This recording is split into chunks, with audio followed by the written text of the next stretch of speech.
biceps. Definitely, he was out the rest of the game. We'll look into him tomorrow, but most likely tore it. So that usually is season ending, but you never know if you can have a chance to come back later. We'll have to look into that tomorrow. Charlie Warner got evaluated for a concussion, but he cleared, went back in. That's all I got now. How do you feel just coming out of this one, the way your defense played and everything?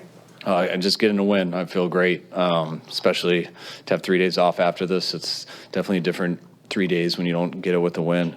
The way the defense played tonight was unbelievable. Just them to keep them out of the end zone the whole game, the 6 sacks, the way I thought our corners played on the outside, just a real impressive game, and real excited to watch it. You had a nice reaction to Brock's touchdown pass there, kind of a little fist bump. What was your emotions watching that throw, watching that play? I couldn't believe he was throwing it. The zone coverages guys were so deep, and which usually you can check it down right underneath them and get about 12, but Brock thought he could drop it in over the guy, and it was a clear view for all of us, and it was just a hell of a throw. Like, perfect touch, got it over him. I think it was Diggs, and it was a big play that sealed it. Does it take guts to make that throw? Like, what does it take to make that kind of throw? That's what he does that pretty consistently. He's always trying to get that one in. He very rarely does he check it down and you tell him he missed the deep one. He looks at it that way. Actually, he proved to us while the ball was in the was the right decision. Without deep. It was the wrong decision when he lets it go? Oh yeah, we're all holding our breath as soon as he lets it go because the guy was so deep, and but Brock's got some touch and he was able to throw it over him, and we took the safety out of there with a route, so he knew if he could get over him, there was no one else left, and he made the throw, and I wouldn't have known it until he threw it, but once he threw it, it obviously was there. You say something that comes not long after the pick six. First of all, did he check out of that? What was that there? Yeah, both of those. They got us on a disguise. They were doing some weird disguises, which got us in a check. I mean, it was a double call. I shouldn't have put that on them. Obviously, it wasn't the check that we wanted, but they got us with disguise, and ended up getting that tip. And it was an unfortunate play, but didn't face him at all. He came right back and made a hell of a play that sealed it. You mentioned the sacks, and I know you guys said all year that they were probably going to come at some point. I think 15 over the last 3 games. What is allowing the pass rush to get home so well right now? I just think how much we're rushing as a group has changed. I just think the guys I think after we came back from the bye week, I just feel like we've moved a little bit better. Obviously, adding Chase helps to the group, just the depth of it. When we weren't getting all the sacks, I still thought we were getting in the quarterback and hitting them, but it takes a whole group kind of to get those numbers, and I think we've been doing that, and I think our coverage has gotten better too. You don't always – sometimes you get some coverage sacks too, and when you make a quarterback take a couple hitches with 4 guys going pretty hard at him, usually that's the result. What was your initial impression of the way Charvarius played? You talk about the coverage. From what I saw out there, I thought he was unbelievable. Don't get to see all of it, so I'm excited to watch it on the plane, but he's been pretty consistent coming here. I thought he had an unbelievable game last year on Thursday night up here, and it seemed very similar today. Did you challenge him at all? He mentioned something in his on-the-field interview about you going up to him and challenging him about DK and wanting him to be on DK for this game. Yes, a little bit. That's definitely the way I would like it to be, just how he's played in the past, and he didn't hesitate. He was up for the challenge. He's been up for it throughout last year, as you guys could see, and he was up for it today, and didn't disappoint. He was real impressive. I don't think he's traveled with a receiver this season. How big of a decision is it to have him just kind of travel in that gap most of the time? It's something that is always an option. Just the way our scheme is and stuff. It's not something we do a lot, but we did it last year with him, and it's paid off every time we've done it. What about that matchup? What you guys but prompts you guys to do that, to travel with DK? Well, DK is such a good player. He's also a specimen. You need a lot of ability, and they're going to try to get him the ball, and they're going to take their shots outside, and you want to put your best corner on him. And Mooney was ready for that. What was your view of Christian's second touchdown? Which one was the second one? 3 tackles. Oh, it was awesome.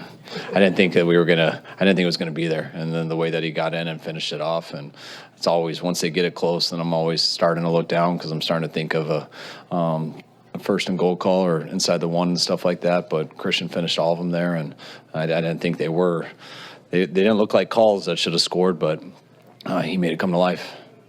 Back to the touchdown pass, is he supposed to, is it designed for him to move left on that? Yes. It's built into it. Yeah, that's part of it. The check down usually would be to his left. It's over the ball. It's kind of like right in line with where BA threw. Just a high-low on that guy, and I thought that guy was pretty high, so usually go low, but Brock showed he wasn't high enough. There's so much discussion, can a quarterback win a Super Bowl? Is he elite? Who knows, obviously, till you get to that moment. But in your mind, is Brock Purdy a Super Bowl caliber quarterback right now? Yeah, I mean, I'm definitely not going to say the wrong words, so We'll say it. yeah. Not your question, but the talk of that stuff is so ridiculous. The words elite, Super Bowl quarterback. I mean, this is the NFL. You got to have a really good football team to even talk about having a chance to get there. And when you have a really good football team, you better have a really good quarterback. And when you do that, you still better have luck with injuries. You still got to play good defense. You got to do everything. So, like, there's also been a lot of great quarterbacks who haven't won Super Bowls. And the ones who do, you don't win them on their own. They got to be on a good team, and they got to have defenses. And there's so many things that go into it. So I always kind of hate that conversation. For so long, Seattle's giving you guys problems, and especially up here. This is the first time Mariners have ever beaten Seattle twice in a row on the road. What does it mean to you just to be able to kind of, get over that hump and start getting wins consistently?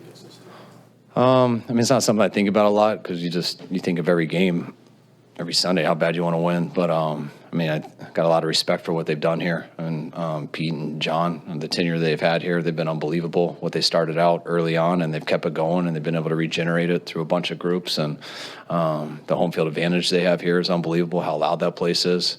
And it's always tough, I mean, especially in that second, third quarter.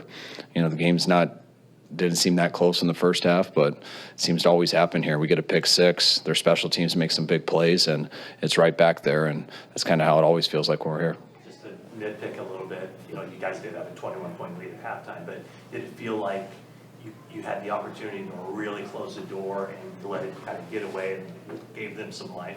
Yeah, definitely. But also, and I go into halftime expecting that. I don't expect us to come out and give it to them. I don't expect that, and I still expect us to play good.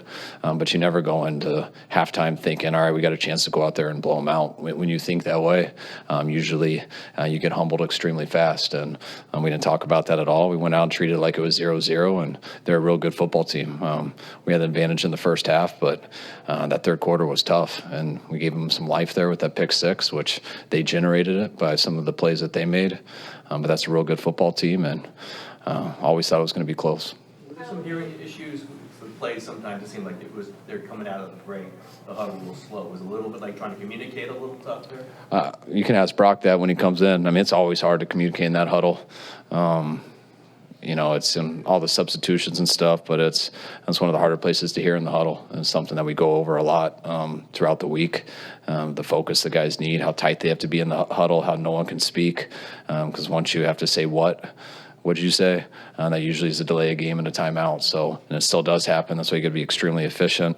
Sometimes guys come out the wrong way, just a little bit backwards, and that's one of the challenges of playing on the road. Given how many motions you got, all this, and when do you want them to come out of the huddle? 15? Do you have a target number? As soon as they can.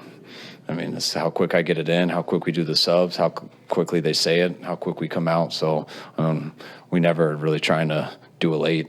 Sometimes I got to think a little bit. Sometimes they got to call it. And sometimes I got to change personnel. But we're never trying to slow play it or anything till the end, or sometimes at the end of halves. How would the mini bye weekend, when do you turn to the Eagles? We'll turn to the Eagles on Monday. We'll take this break and enjoy it. Hopefully our guys can get healthy and cleaned up, and we'll come in Monday ready to go. You're over now. How hard was it to go through 2 Thursday night games on your schedule? Not very hard. I'm glad they were spaced out because they add up. I mean, it's really hard for guys to get ready for this. Very hard. I mean, guys like Banks and stuff, it was unbelievable that he was able to play today. He got cleared, but if we didn't have such a bad situation with losing Zakel, with Burford getting hurt, we definitely wouldn't have had him play. But for him to be able to just tough it out and go out there when he wasn't 100%, it's very impressive. And I think everyone complains about these pretty big, including myself, on Monday and Tuesday. By the time you get to Wednesday night, it feels different to be done with your work. And then as long as you win, it's a hell of a deal when you get 3 days off, and it's something that you don't get much in the NFL. Kyle, I know you said you're not going to start digging into the Eagles till Monday, but what's it been like this kind of 10-day stretch? You have this game that's so important for NFC West standings. You have that game coming up that's so important for seeding. Are you thinking about that? Not really. I mean, we'll see what it is in the end. I know it's when you compete with guys for the playoffs or for the division or home or away, the head-to-heads do matter a lot, but they all matter. And, I know everyone's talked about this stretch, but I mean, the Jacksonville win was just as big. Last week's win was just as big versus Tampa, and it's just about having a better record when it's all said and done. You have to do anything in safety with George potentially out for the season? You have to move people around, or? Yeah, we're gonna have to do something because we were having to do some stuff anyways as it was, and to lose George, I mean, George is he's been unbelievable. He's been one of the best special teams players in the league here. And he's a very good safety for us too. So we've been thin there with the depth, and losing him's a big deal. We'll have to see what our options are here though when we get in. All right, guys. All right, thanks guys.